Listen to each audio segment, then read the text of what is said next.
Hello everyone, welcome to my Journalism of the Heart News channel. The story for today is a MAFS wife's gobsmacking form of payback is revealed, just moments before she's involved in a fight with a smashed glass. James Weir recaps, more from Married at First Sight. Admit it, your mind is buzzing as it tries to comprehend what the hell this crazy dame did to the damn dress. All you need to know right now is the sort of glassing in tonight's wild wife fight is sane by comparison. James Weir recaps, read all the recaps here. Dom and Olivia are still fuming after they got at each other's throats during Sunday night's commitment ceremony. We watch Domenica furiously shuffling around her apartment in her plush Vegemite slippers. And when we check in on Olivia, she offers a glimpse at the dark side to come. Dom and Jack are so full of sh*t, she sneers. She's a little yapping chihuahua. Just a reminder, this fight started over Carolina. And what's she up to during the aftermath of the feud? Parlise, she's too busy to think about some silly tiff. There are margaritas to drink and affairs to pursue. She runs off to meet Daniel in an unusually dark and abandoned restaurant. The conversation is electric. You look very nice and green, he tells her. It's all Carolina needs to hear. Seconds later, Dan's grabbing her butt in an alleyway while they make out. We loiter behind a stack of old crates and chairs to film the groping. At first we feel sorry for Dion, at home, alone, while the woman he's paired with in this experiment is out getting butt grabbed by another man. But he'll be fine. All the contestants are heading out of town for a weekend getaway, and he has treated himself to a new juicy couture tracksuit.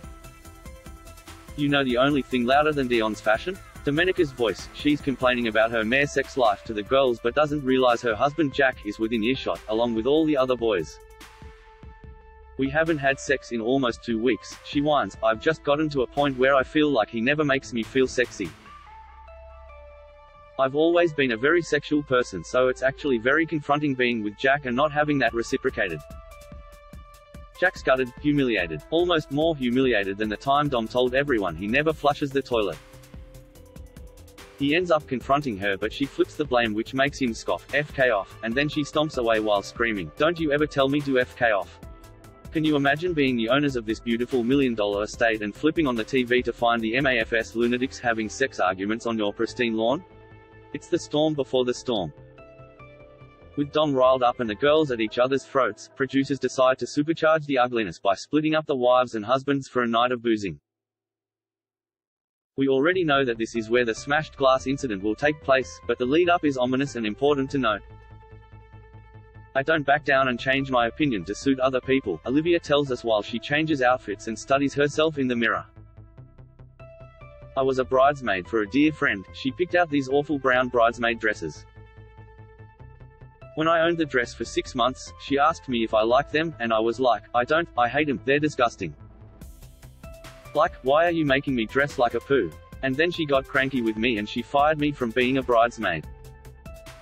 And then she asked for the dress back. I cut it up and sent it to her. Wow, just wow. And as she's telling us about the twisted poo dress payback, she's smirking. Who on earth would reveal this story about themselves? People think I'm just a sweetheart. But I can be bitchy, I can be awful at times. Yeah, we figured. Also, we're gonna need to see photos of the poo dresser. Preferably before you sliced it up. This weird anecdote foreshadows the dark side of Olivia that's about to be exposed moments later at the girls' night. She has caught wind of her arch-nemesis Dom's confession about her mere sex life, so when the wine starts flowing, Olivia decides to take a passive-aggressive shot. You guys, I had the most intense orgasm I've ever had during sex this afternoon. I legit blacked out. Has that ever happened to anyone before? She places a palm on her chest and stares Dom in the eye. The statement lands well, it lands like an owl in a pond. Across the farm, the show's adult toddler has stripped off and hurled his body into a dam. By the time we get back to the ladies, they've all cut sick on each other. You don't have to like Dion, but it doesn't mean you have to be a bitch to Dion. Dom screams at Carolina. Carolina fires back, and it doesn't mean you have to be a BTCH to me. Olivia decides it's her turn again. You know what, Dom? I'm sick of hearing you yell all the F-king time. I'm sick of your voice yelling all the F***king time. I'm bored of your voice. I'm F-king bored. This hits a nerve with Dom. particularly because it's her loud voice that got her in trouble just hours earlier when all of the Southern Highlands heard her slagging off her husband's sex skills. That's just the way I talk, she screams, it's my voice. My entire F-King life I've been F-King told that my voice is. Suddenly, Dom picks up a cup and smashes it on the table, shards of glass flying everywhere in a spray of liquid. Then she stands up and looms over Olivia and Carolina, who are terrified. Surprisingly, wet cat Kate is as placid as we've ever seen her. It's literally how I talk. Dom sobs before staggering off into the shadowy backyard, alone and wailing. The camera lingers on the intact stem of the smashed glass. Stunned silence falls over the patio. What we all just witnessed was shockingly aggressive, but still nowhere near as pathological as Olivia and her poo dress revenge. That is all for today news. Thank you for watching to my channel. Please be sure to leave your comment and subscribe below for more news update.